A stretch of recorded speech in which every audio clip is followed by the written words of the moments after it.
Untuk menyempurnakan implementasi dan penyerapan pengajian kepada umat Islam, kini Dayah Multimedia Aceh meluncurkan Yadara TV. Yadara TV merupakan media elektronik yang menyampaikan pengajian, dakwah, dan informasi lainnya. Terima kasih atas launchingnya Yadara TV.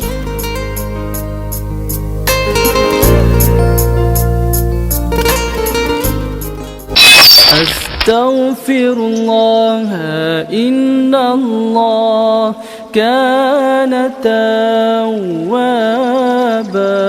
Astaghfirullah, innallah kana tawwaba. Astaghfirullah.